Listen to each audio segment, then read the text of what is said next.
What's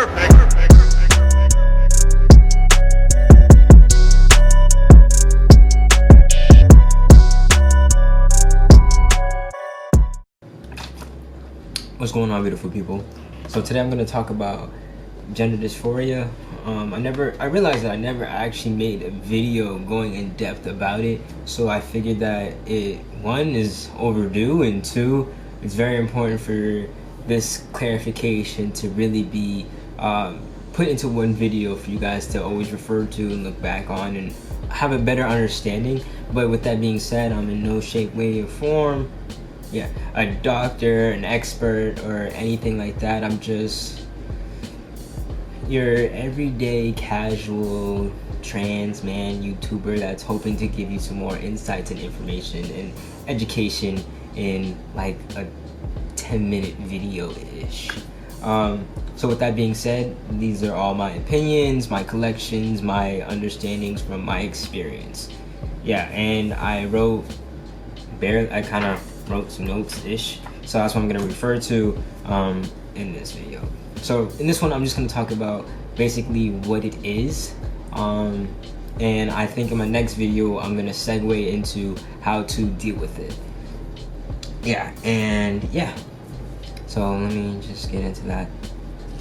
So gender dysphoria, like I've mentioned many times, is basically the dissatisfaction that you have with your body and the way that society basically constitutes to be your biological sex. So for an example, I was biologically born female.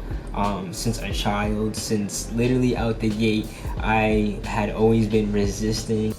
Y'all, this is embarrassing. I just realized there was something in my teeth, so please bear with me and watch the video and just listen to what I have to say, because I swear it's important. But please, I'm so sorry. Kind of been neglecting, just could not deal or handle or mentally agree with the fact that I was female. Everything in my body, every ounce of blood basically rejected and insisted that I was male. And I've shown consistently throughout my entire life that was what felt true to me and what I pursued to be true. I have many people that could back me up. I have lots of different instances that also back that up, and I didn't have any situational or circumstantial scenarios or anything of that sort that made it to be like kind of made that happen. Like sometimes people have sexual instances that were like unpleasant, that made them become trans or seem to be trans. I didn't have any of that. It was just literally, it was in my bones that I was meant to be a boy. The best understanding that I was given when I was younger, when I was watching YouTube of another trans man, was that what if one day you were sleeping and some like guy that was like magical or whatever, some strange orange doctor, I don't know what the words were exactly, basically opened up your brain, took the brain of a man, at this point you're a female body, female whatever, they took a brain of a man and put it into your brain, your head, like basically they swapped it, and then you woke up and you were just like, wait a second, something is not adding up, because my brain is telling me I'm a guy, but my body is disagreeing, is telling me otherwise. And you basically have to live your life trying to understand how to, match up the sequences that aren't matching up. So that's basically, long story short, how I can kind of explain to you how it is, how it feels. Obviously to just much more, there's a better way of saying it, but that's, my clear comprehension for me that worked. What I did subconsciously as a child growing up these were how I pieced together and made the most sense to my doctors, to my family, to my acquaintances, my friends, etc., that I was actually trans, and backed it up was basically that I insisted that I was the opposite sex, whether it was verbally, physically. It was just like my tendencies was very non traditional, unconventional to what what society sees as a typical girl. I mean, I would call myself different names that were all of the opposite sex. My birth name is Nia. I would call myself, like you guys know the show Drake and Josh. I would always call myself Drake. If you guys know Big Time Rush, I was always James. Like I said, my biological name was Nia. I would call myself Nick.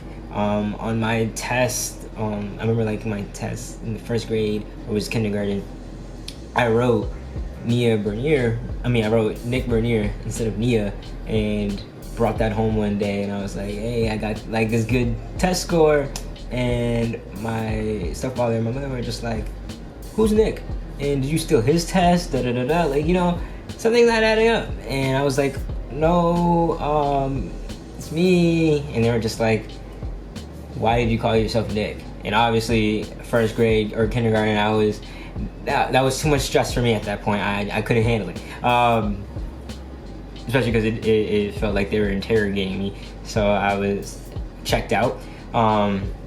But like many moments like that, I would also borrow my brother's clothing. Obviously, like there's hand-me-downs, but I would, like, rather than taking hand-me-downs, I would take it up a step. Like whether it was like underwear, or if it was like my stepfather's underwear, or like go to my friends and be like, oh, do you have an extra like tank top? Because obviously, like, yeah, girls wear like tank tops, but like not like wife beaters as much. They would wear more like the daintier versions. So I'd be like, oh, can I like, let me just use that? And then, of course, I was friends with all the guys, so they were just like, all right, cool. Their mothers and fathers their parents would always buy them tank tops, so they would just send it off my way because I was always smaller than them, so they could get new ones anyways. So like I said, refusing to wear clothes that are stereotypically meant for females. I never had the desire to play or engage in any girl activities. And if I did, I would always manipulate the games in some way. Like if we played house, I remember once it was like a group of girls I would hang out with during recess, and one of my guy friends, and they would always want to play house with us. So I'd be like, oh, okay, I'll be the son, I'll be the boyfriend, I'll be the father, da da da da. But if he was there, he would like take that role, and then I'm like, okay, I'll be the dog. Yep. So I'm clearly disassociating myself from ever, or opting out from ever being any girl option, basically. And again, like as a young kid, without any sight or understanding of knowing what the term transgenderism was, or any stuff like that, I was always displaying tendencies of me desiring to be the other sex. And for more of a visual understanding or experience would be like when I was in the shower. My more darker moments, I was in the shower, I used to like cry all the time, and I would pray. I would cry and pray and just be like, dear God, please let me wake up tomorrow and be a boy. I just want, I'd be frank, I'd just be like, I want a dick. I want, because I didn't have breasts yet, but I was like, God forbid me ever having breasts, and the day I do is the day like I would want to die, basically. I was just like, I don't want it, I don't want to go through this, I don't want to have to go through puberty. And I would do this like almost every other day in the shower, and I'd be tearing up, everything like that. What else? I used to try to pee standing up. Obviously anatomy shows how men are, they're taught and grown to pee standing up. So I would literally teach myself how to pee standing up. I used to buy these standing to pee devices, STPs.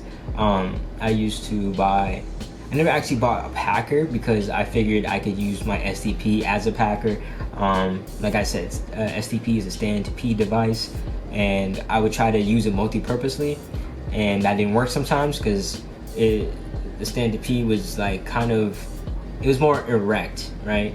So when I try to put it in my pants to use it as a packer, packer is basically imitation of a bulge a guy would usually have. If I put that in my pants, like I said, it's erect, so obviously something doesn't look right, or something looks, you guys know what I mean.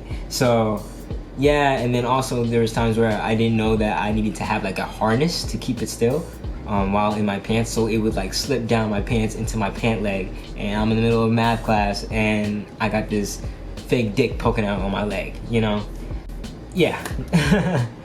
So that in a nutshell was basically a lot of my pre-T exposure of an experience to what gender dysphoria was like. What I was introduced to online was like a few YouTubers that were trans and telling me about their stories. And as soon as I like recognized that their experiences were pretty similar to mine, I said, that was my mom. I was like, thank God, like I finally have not a way out, but a way of understanding myself in a better way that I never thought I could ever see myself understanding. And that was like, it was my holy grail, honestly. So, and I don't want to say that any of these things really mean that you're transgender, but they're just small indicators of gender dysphoria that kind of fall under that umbrella for you to understand, or kind of like go as maybe not as a checklist, but like loosely used as a term, I would say, as a checklist. So tell me, you guys, if you like this video, please smash the thumbs up, because the more exposure this gets, the more it can help people, whether they're questioning or just trying to understand, or trying to just find the definitions to what might help answer their questions. At the beginning, I didn't know what gender dysphoria was, so if this was to come on my YouTube, like I said, when I saw like the words come out for the first time, I was like, wait, so this is what this means? Because education is really everything, and I want this to reach out to as many people as possible. So please smash that thumbs up, like, comment, and subscribe, and I'll see you guys in the next video, where I'll be talking about how to deal with dysphoria, and that's going to come with different things, whether it's from a medical standpoint, from a social standpoint, and then just as like a mental well-being standpoint. Love you guys so much. Deuces.